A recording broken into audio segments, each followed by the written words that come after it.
kumva ko Yampano yahanwa we n'uwo bari hamwe bazakurikirana.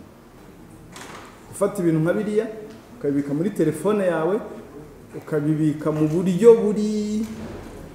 buryo nakwita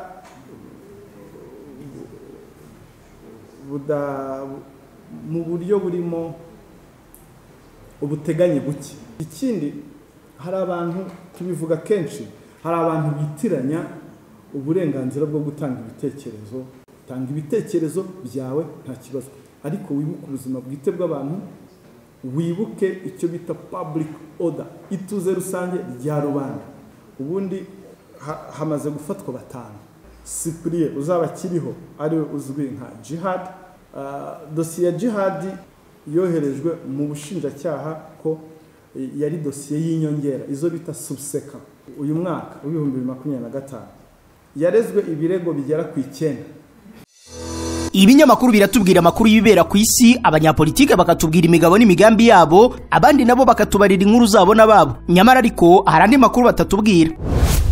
Ayo makuru na ya kampani Rubavu Buy and Sell Limited. Ngiyi kampani yizewe mu kugura no kugurisha ibibanza n'inzu mu buryo bwihuse. Ikorera mu burengerazuba bw'u Rwanda, by'umwihariko mu mujyi wa Rubavu ndetse no mu karere ka Musanze. Uretse kugura no kugurisha inzu, inabafasha kugura ibibanza no kubigurisha, ikanabafasha kubona apartment zo kubamo by'igihe gito cyangwa kirambye, ikanabafasha kuzamamaza. Ku bindi bisobanuro waduhamagara kuri 0782 42 43 82 cyangwa ukatwandikira ku mbuga nkoranyambaga zacu, hose twitwa Rubavu Real Estate. Rubavu Buy and Sell Limited, your trusted real estate partner.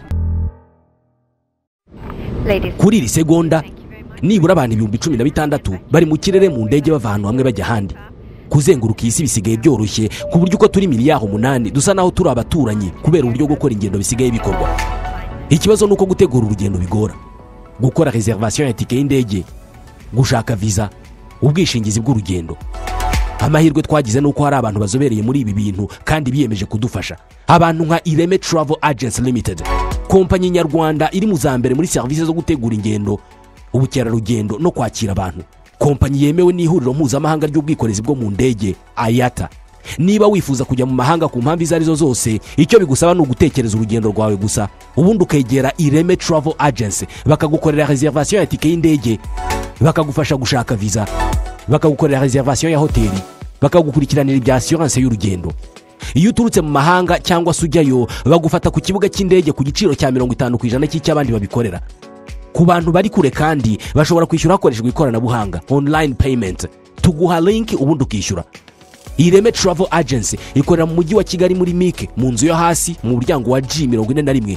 Hamagara 07 85 36 48 cyangwa 07 89 88 ushobora no kwandika email kuri info@iremetravel.rawa. Wanasura urubuga rwa internet wa@iremetravel.rawa. Icyo tuvuga, imbuga nkoranyambaga ni amahirwe yaje, azira abantu bose batandukanye. Kandi imbuga nkoranyambaga zazanye n'amahirwe atandukanye menshi. Icyambere, kwagura uburyo bwo kuganira n'abaturage cyangwa uburyo bwa communication bwaragutse cyane. Icya kabiri, akazi karabonetse, abantu bihangiye imirimo, ni byiza cyane. Izi mbuga nkoranyambaga tugomba kuzibyaza umusaruro ariko mu buryo bwiza. Icyo navuga, ntabwo imbuga nkoranyambaga zabayeho ngo zibe ibikoresho byo gukora amabi, byo gukora ibyaha.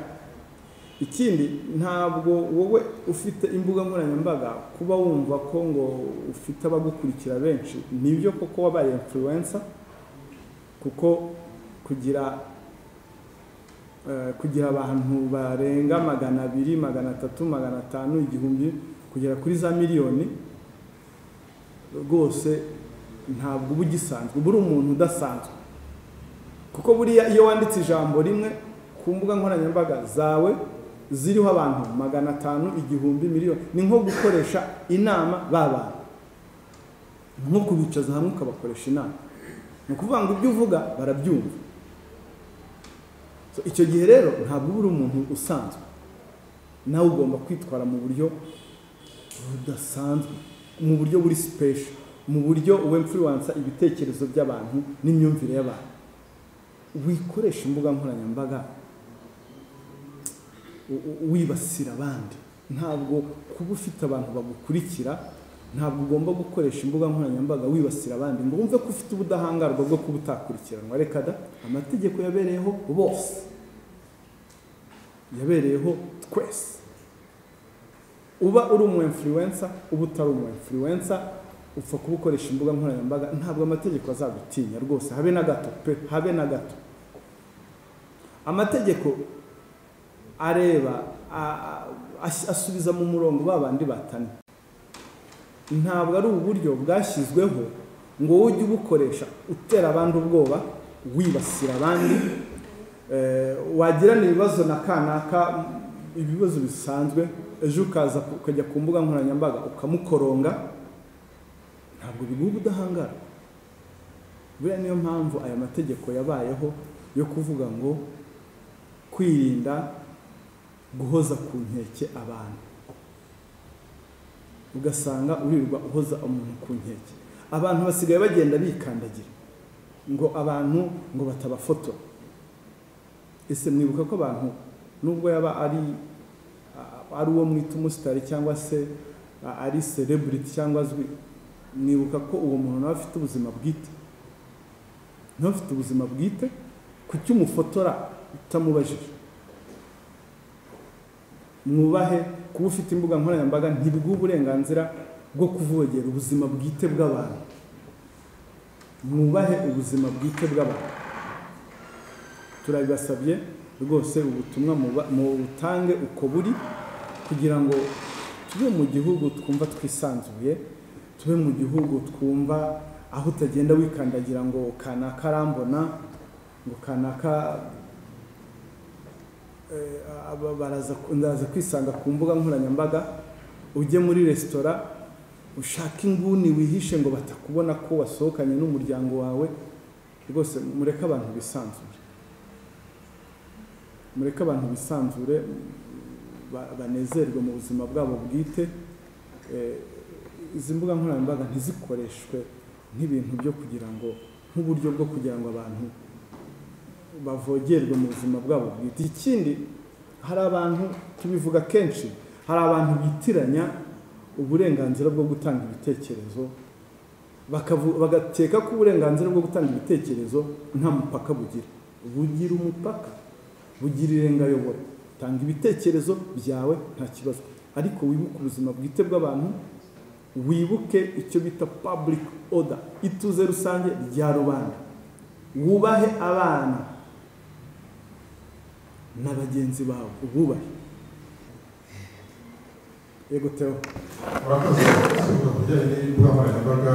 Hari ibibazo by'isi mwari mwari kubazaho by'abantu bifata amashusho y'urukozasoni. Mu iheruka abantu bagiye bavugaho bimwe ku bijyanye no kuba amashusho y'urukozasoni yakwirakwijwe.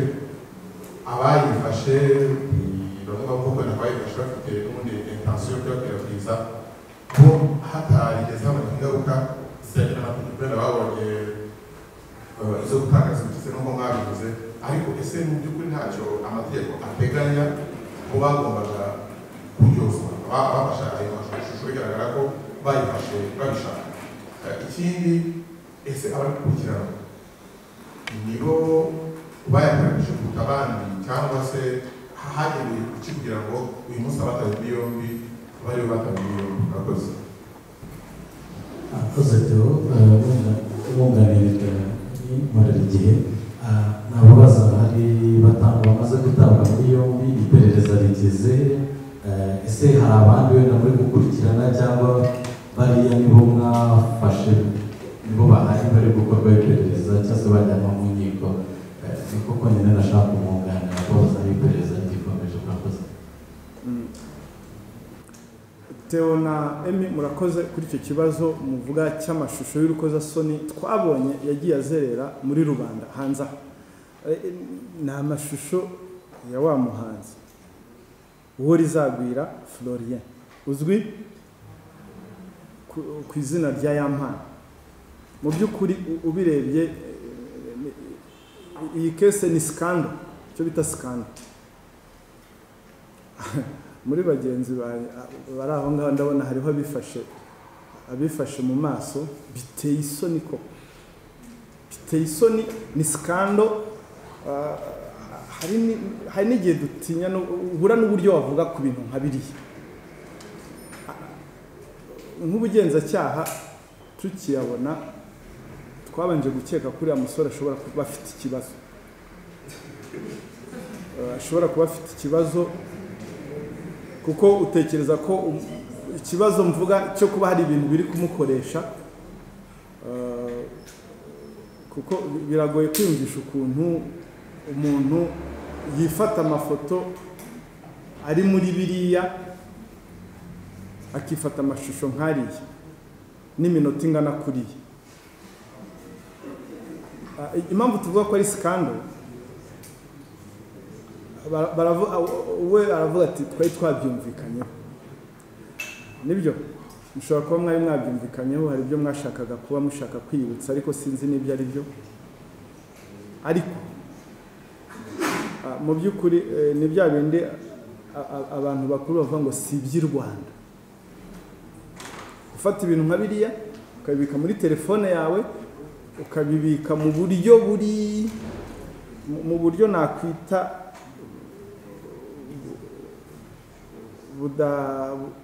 mu buryo burimo ubuteganyi buke cyangwa negligence.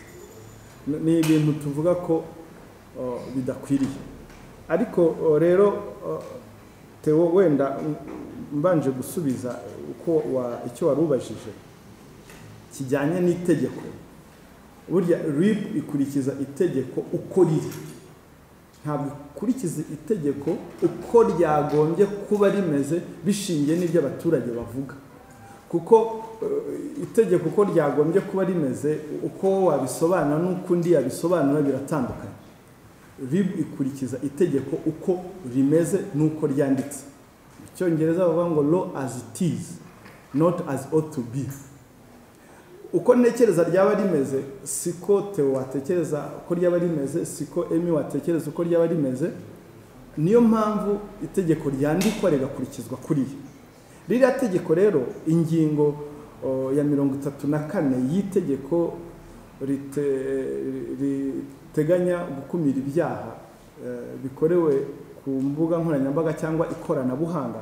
Itegeko ryerekeye gukumira no guhana ibyaha bikoresheje ikoranabuhanga, ingingo ya 34 ivuga ngo gushyira ahagaragara amashusho yerekeranye n'imikoreshereze y'ibitsina hakoreshejwe mudasobwa cyangwa urusobe rwa mudasobwa.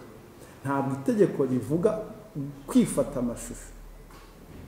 Ubwo rero ryakurikijwe uko riri. Kumva ko Yampano yahanwa biracyakorwaho iperereza niba hari uruhare yaba yaragize kuba ayo mashusho yaba yaragiye hanze. Uruhare rwe igihe ruzagaragara ko hari uruhare yagize rwo kuba ayo mafoto ye, uruhare ruri direct kuba ayo mashusho ye yaba yaragiye hanze, we n'uwo bari hamwe bazakurikirana, nta cyatuma bakurikirana. Ariko kugeza ubu ngubu turi gukurikiza itegeko uko riri n'uko ryanditse, gushyira ahagaragara. Ntabwo itegeko rivuga kwifata amafoto, kuko tugiye kuvuga ngo kwifata amafoto abayifata ntibegere hanze ni benshi, na hano bashobora kuba barimo, sibyo? Ariko nta mahire ko bitaragera hanze. Rero niba ubifite eda ubisibe cyangwa se ubibike kure, aho ntubikaho Yampano yabitse. So ngira ngo icyo ngicyo kirasobanutse. Ikijyanye rero ngo naho dosiye igeze, idosiye yabari abakurikiranywe, ubundi hamaze gufatwa 5. Ishimwe Patrick uzwi nka Pazo, Kalisa John uzwi ngo nka K John, Cyprien uzaba kiriho ari uzwi nka Djihadi, Kwizera Nestor uzwi nka Papi Nesta na Ishimwe François Xavier. Abo kugeza ubu ngubu nibo bamaze gufatwa kandi iperereza riracyakomeje, ntabwo rirahagarara. ubwo nihagira undi uboneka ko yagize uruhare mu gukwirakwiza ariya mafoto nta kizatuma adakurikirana. Dosiye ya Djihadi na Nestor nibo baherutse gufatwa, yoherejwe mu bushinjacyaha tariki ya 25 Ugushyingo. Yafashwe none nk'ejo ihita yoherezwa mu bushinjacyaha kuko yari dosiye y'inyongera, izo bita subseka, yiyongereye kuri ya yindi. Ubu ngubu ari mu nzira z'ubushinjacyaha. Ubushinjacyaha nabwo buri gutegura iyo dosiye mu buryo bwayo, kazashyikirizwa urukiko mu gihe cyagenwe n'itegeko. Sinzi niba nsubije, ariko yes. Kuri Djihadi waruvuze ko ari inyongera, yarasanga mu zindi dosiye ziri muri bibiri zingahe twazakora amakuru neza. Okay, wenda icyo ndakikubwira, ariko icyo nari mvuze impamvu Djihadi na Nestor bafashwe umunsi ukurikira dosiye ikoherezwa mu bushinjacyaha, nuko ari dosiye y'inyongera kuri ba K John na ba Ishimwe Patrick, kuko ni dosiye imwe. Iyo rero hafashwe undi muntu ntabwo wongera ngo ukore indi dosiye, uhita uyongera kuri ya yindi bikajyana. Ariko noneho kuko wari ubashije kuri icyo, ngira ngo nagiye nabisoma muri commentaire aho abantu bavugaga ngo se Djihadi ngo ko ari umuntu ufite izina riremereye, ngo buriya ko ntiyarakwiriye gukurikiranwa adafunze. Ndababwira nubwo afite izina riremereye nk'iki, ntabwo riremereye kurusha amategeko. Ibyo rero itegeko rikurikizwa uko riri. Igihe nyine iperereza ryagutunze inkoni ni wowe ukurikirana.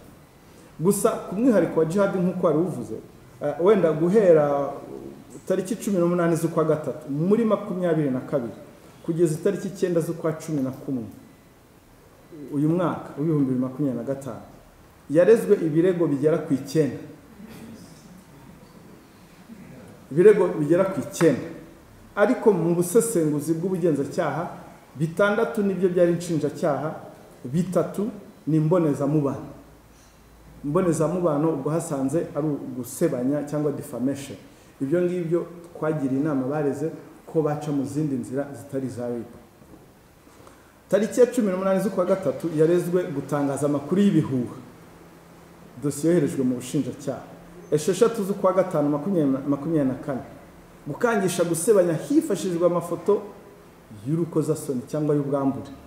Iyo dosiye nayo yoherejwe mu bushinjacyaha. Tariki ya 13 z'ukwa mbere 2025 yarezwe gutangaza amakuru y'ibihuha no gukangisha gusebanya hifashishijwe amashusho y'urukozasoni, yoherejwe mu bushinjacyaha. Tariki ya 27 z'ukwa 10 uyu mwaka yarezwe gutangaza amakuru y'ibihuha, dosiye iracyakorwaho iperereza. Tariki ya 13 z'ukwa 11 yarezwe gutangaza amakuru y'ibihuha, dosiye nayo iracyakorwaho iperereza. Na tariki ya 9 z'ukwa 11 uyu mwaka yarezwe gukangisha gusebanya hakoreshejwe amashusho y'urukozasoni ndetse no gutangaza amashusho no gushyira hanze amashusho y'imikoreshereze y'ibitsina, dosiye nayo iracyakorwaho iperereza. Ibyo ni ibirego byose iyo ubona bifite aho bihuriye. Niba atari ugutangaza amakuru y'ibihuha ni ugukangisha gusebanya. Ngira ngo murabizi ari n'igihe hari n'undi bari bafatanyije icyo gihe mugenzi we gukangisha gusebanya, aho usanga umuntu runaka yagiranye ikibazo na kanaka, yashaka kwihimura kuri uwo muntu, akabwira wa muntu ngo ufite ngo izina riremereye muri showbiz ngo akire amashusho, ndaguha amafaranga uyashyire hanze. Ubwo ni ukuvuga ngo ni couple imwe y'abantu bagiranye ibibazo, umwe arashaka kwihimura ku wundi, agatuma Djihadi ngo ajye kumukangisha. Ngo urumva ibyo bintu. Icyo gihe rero twaranaganira ibi byose maze kubibona, ndamubwira nti wowe kabyara nyine koko ufite izina riremereye ndabyumva, ariko ntabwo riremereye kurusha amategeko, genza make. Twaganiriye muri ofisi yanjye igihe kirekire, ubwanjye turaganira nk'amasaha nk'atatu. Ndamubwira nti ngwino muri showbiz rwose ukorera amafaranga, ubifitiyemo n'impano, ariko irinde ibi ngibi, mwandikira ibintu agomba kwirinda. Ariko ngira ngo yabisize aho ngaho. Kandi buriya ni n'umuntu duhurira mu mahugurwa kenshi y'abanyamakuru, ni ukuvuga ngo ibyo akora bikora bizi ibyo kasiye ibyo byose arabikurikiranwa cyangwa arakurikiranwa nk'igihe yafatiwe ejo ntabwo bakurikiye hari dosiye zoherejwe mu bushinjacyaha hari n'izigikorwaho iperereza ubwo wowe ngira ngo birasobanutse ntabwo nabisobanuriye kubera ko ibintu byaravuzwe cyane hakorwa nka space bakumva space kuri ikintu abantu 200 ukumva barabivuga nk'abantu bose bayabonye ukibaza uti se ufata abantu 5 kandi n'abavuga bagateramo bajye batirimbye rero niba yiyemeje gufunga bashyire muri stade niho abantu bakwiye ikintu nshaka kwemera kandi aho umuco kubera ko hari abantu bibaza ngo ese abakwirakwije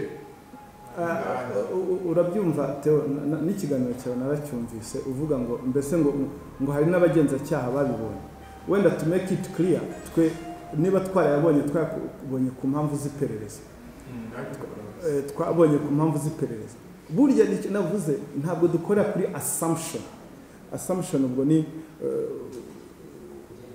kugenekereza navuze uwo ubugenzacyaha bwatunze inkoni uwo mbega iperereza ryagezeho uwo niwe ufatwa muri icyo gihe kugeza ubu ngubu rero bariya nibo bafite impamvu zifatika zituma bakekwaho kuba barakwirakwije amafoto y'urukozasoni ariko haje n'umuntu n'abayacuruza kutiya turi umugabo abantu niba ukeneye amashusho wumvise ko harimo umusore witwa Xavier nawe rwose we yari afite akajyandikira abantu akababwira ati ngutemo se kwa kundi muri za mvugo zanyu ngo ngutemo se ngo ngewe ngo nta nubwo ahenda ngo ohereza 10 ohereza 8,000 ngo noneho ngo nabonye ngo iri full mbere ngo bari babonye agace ngo yabonye ngo iri full ngo mpereza 1000 bingahe ngo inkuru amafoto nyagu uwo yahise afatwa urumva hariho babibonyemo akaryo ko gucuruza abo nabo rwose barakurikira ubwo rero niba hari undi uzafatirwa muri ibyo bikorwa ari ugucuruza ari ukuyakwirakwiza nta kizatuma adakurikira harakekwa nk'uko mubivuga ngo benshi ngo barasakaje I hope mu bari hano nta ubugenzacyaha buzageraho rwose bavuga ngo nawe barasakaje ntabwo uzavuga ngo ngewe ngo nari mu buryo bwo gutara inkuru nzavuga oya ntabwo uzaba ari urwitwazo ubwo tuzasoma itegeko uko riri ndakeka muri bakuru abari hano ntabwo byo mwabikora kandi nizera neza ko mutabikora kuko tuganiriye kenshi muzi uburemere bwabyo muzi n'ingaruka zavamo kubera ko wowe ukigorwa no gukodesha inzu wibwira ko abafite inzu bose babayeho mu munezero udashira yego hari abishimye pe ariko hari n'abandi batari na bake bari mu marira kubera ko bubakiwe nabi nyamara baratanze za miliyoni nyinshi ikibazo bagize ntabwo ari umwaku ni uguhitamo nabi ububakira nyamara iyo baza guhitamo Mess Limited ubu baba bari mu munezero nk'abandi Mess Limited ni sosiyete y'inzobere mu bwubatsi n'ibijyanye nabwo byose bakora design bagakurikirana imishinga y'ubwubatsi bakubaka bagakora finissage bagatunganya imbere mu nzu n'ibindi byose bigendanye n'ubwubatsi ntabwo abubaka bose ari abanyamwuga bake cyane muri bo barimo Mess Limited nibo babikora vuba mu bunyangamugayo bwinshi kandi bakabikorera hose mu gihugu haba mu mujyi wa Kigali no mu turere muri Mess Limited ntabwo ari twe twavumbuye ubwubatsi ariko nta ubona inzu nziza atatunyuzeho wowe utubwira igitekerezo cy'inzu ufite tukagufasha kuyishushanya no kuyubaka igitekerezo cyawe tugiye isuri kunogeye Mess Limited ikorera ku Muhima hafi n'inyubako ya Sofaru mu nyubako Davis ikoreramo ni muri etage ya mbere duhamagare cyangwa utwandikire kuri 07 27 73 0860 wanasura urubuga rwacu rwa internet @mess.rawa ngiyi imwe mu nzira nke zo gutunga inzu nziza mu Rwanda.